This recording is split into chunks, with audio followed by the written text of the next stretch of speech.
अस्सलाम वालेकुम, मैं हूं कुरतुलैन आरिफ और आप देख रहे हैं प्रोग्राम TRB 360।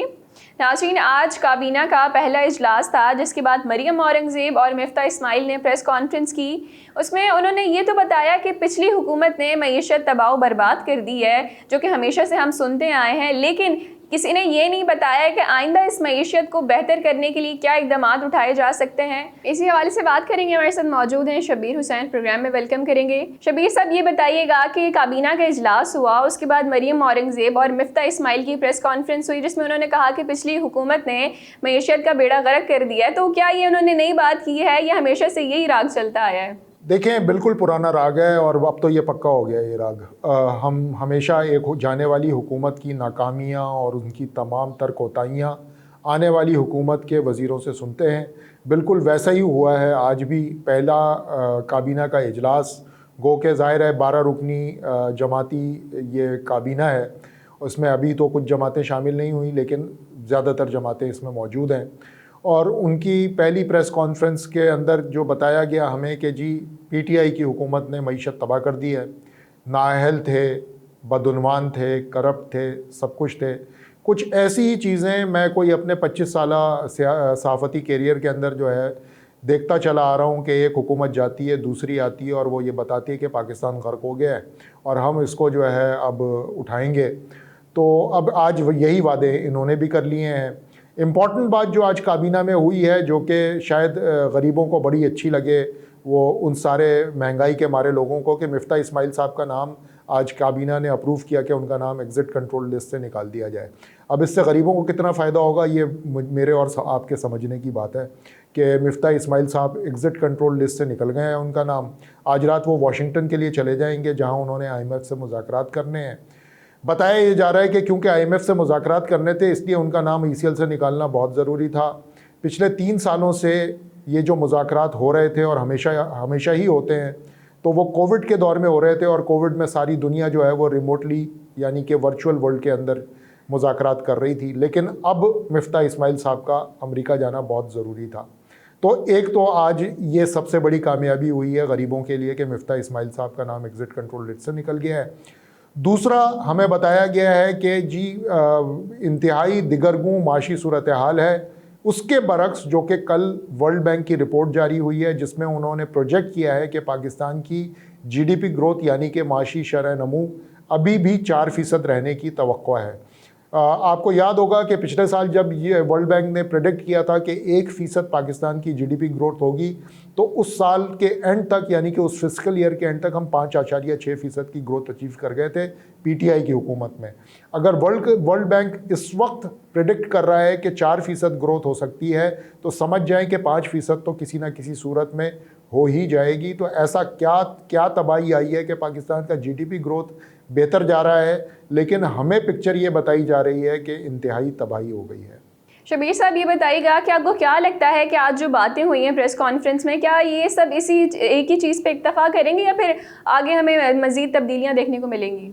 देखें, होना तो ये चाहिए था कि ये हुकूमत आने से पहले जब ये हिज़्ब इख्तिलाफ थी तो ये गवर्नर स्टेट बैंक रज़ा बाकर को अमेरिका का वॉइसरॉय या IMF का वॉइसरॉय कहती थी। अब वही वॉइसरॉय जो है इस वक्त वाशिंगटन में है और इस हुकूमत के बिहाफ के ऊपर IMF से मुज़ाकरात कर रहा है अगली किस्त के लिए कर्ज़े की। तो इनको तो सबसे पहले इस वॉइसरॉय को चलता करना चाहिए था ना, रज़ा बाकर साहब को। वो नहीं हुआ। दूसरा काम इनको ये करना चाहिए था कि फेडरल बोर्ड ऑफ रेवेन्यू में चेयरमैन तब्दील कर देना चाहिए था, chairman federal board of revenue का, क्योंकि उनकी कारकर्दगी भी बकौल इनके बड़ी नाकस थी। वो अब तक नहीं हुआ। फिर इनको ये काम भी करना चाहिए था कि जो सेक्रेटरी फाइनेंस हैं, जिनके नाक के नीचे ये सब कुछ होता रहा है, वो नाअहल होंगे तभी तो उन्होंने इस तरह की मईशत कर दी। किसी वज़ीर के कहने पे ही की होगी, लेकिन सेक्रेटरी फाइनेंस को चेंज होना चाहिए। इसी तरह इंडस्ट्रीज़ के सेक्रेटरी को चेंज होना चाहिए, ट्रेड एंड कॉमर्स के सेक्रेटरी को चेंज होना चाहिए, प्राइवेटाइजेशन कमीशन के सेक्रेटरी को चेंज होना चाहिए। ये सारी चीज़ें होनी चाहिए, वो अब तक नहीं हुई हैं। इसका मतलब है वो वहाँ पर सब कुछ सही चल रहा था। मसला इस हुकूमत का ये है कि ये सारे वो काम कर रही है जो कि PTI की हुकूमत कर रही थी। मिसाल के तौर के ऊपर इन्होंने रोशन डिजिटल अकाउंट अब तक बंद नहीं किया। ये प्रोग्राम कामयाब प्रोग्राम है PTI का, और ज़ाहिर है कामयाब है तो नून लीग इसको कैरी फॉरवर्ड कर रही है। इसी तरह इन्होंने अभी तक लंगर खाने और पनाहगाह, जिसको ये कहते थे कि लोगों को फ़कीर बना दिया है, वो लंगर खाने और पनाहगाहें इन्होंने ऐलान किया है कि ये उसको कंटिन्यू करेंगे। फिर इसी तरह सेहत कार्ड ये कह रहे हैं कि कंटिन्यू का, जिसके तहत पंजाब और खैबर पख्तूनख्वा के अंदर फ़ी कस 10 लाख रुपए दिए जाते हैं, वो ये कंटिन्यू कर रहे हैं। इसी तरह ये भी कंटिन्यू कर रहे हैं कि एहसास प्रोग्राम, जिसको अब इन्होंने दोबारा से बेनज़ीर इनकम सपोर्ट प्रोग्राम कर दिया है, जिसकी वज़ीर शाज़िया आता मरी लगी हैं, वो भी ये कंटिन्यू करेंगे। तो कोई इनसे कोई पूछे जा कर के कि भाई वो ऐसा क्या गलत कर रहे थे जो तुम करेक्ट करोगे? आप तो वो सारी चीज़ें कर रहे हो जो वो कर रहे थे। उन्होंने बिजली की कीमतें बढ़ाई थी, आपने भी 2 दिन पहले बिजली की कीमतें बढ़ा दी। उन्होंने पेट्रोल की कीमतें फ्रीज़ करके रखी थी, जून तक के लिए उन्होंने फ़ैसला किया था, आपने भी पहला रिव्यू आया परसों, आपने उसको फ्रीज़ रखा। तो ऐसा वो क्या कर रहे थे गलत जो ये इसको ठीक करना चाह रहे हैं? मुझे ये समझ नहीं आ रही, सिवाय इसके कि शहबाज शरीफ इमरान खान की जगह वज़ीर आज़म बन गए और एक काबीना में नए चेहरे आ गए और पुराने चेहरे चले गए। उसके अलावा पॉलिसीज़ में फ़र्क क्या आया, ये किसी को समझ नहीं आ रहा और ना ही ये किसी को समझा पा रहे हैं। शबीर साहब, एक और सवाल है जो कि इससे कनेक्टेड नहीं है पर इससे कनेक्टेड भी है कि बिलावल भुट्टो साहब लंदन पहुंच गए हैं, तो क्या मसरूफियात हैं उनकी आजकल? देखें, बिलावल साहब जो है ना, एक शिकायतों का पिटारा लेकर के पहुंचे हैं लंदन नवाज़ शरीफ साहब के लिए।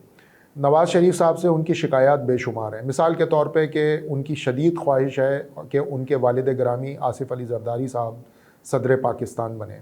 तो बेसिकली नून लीग और ख़ास तौर से नवाज़ शरीफ साहब जब तक ऑन बोर्ड नहीं होंगे वो सदर नहीं बन पाएंगे, क्योंकि सदर के हैसियत से बड़ी तल्ख़ यादें हैं नवाज़ शरीफ साहब की जरदारी साहब के साथ। आपको याद होगा 2013 से लेकर के 2018 तक जब वज़ीर आज़म थे नवाज़ शरीफ साहब, तो उसके शुरू के चंद सालों के अंदर, 1 या 1.5 साल के अंदर, जरदारी साहब ऐवान सदर में बराजमान थे और बड़ा शदीद इख्तलाफ सामने आया था दोनों कैंप्स के अंदर।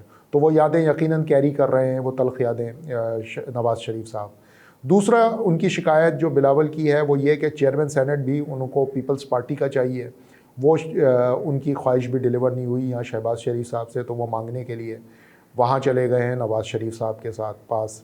फिर इसके अलावा चंद अहम वजारतें हैं जो कि अभी भी खाली पड़ी हैं।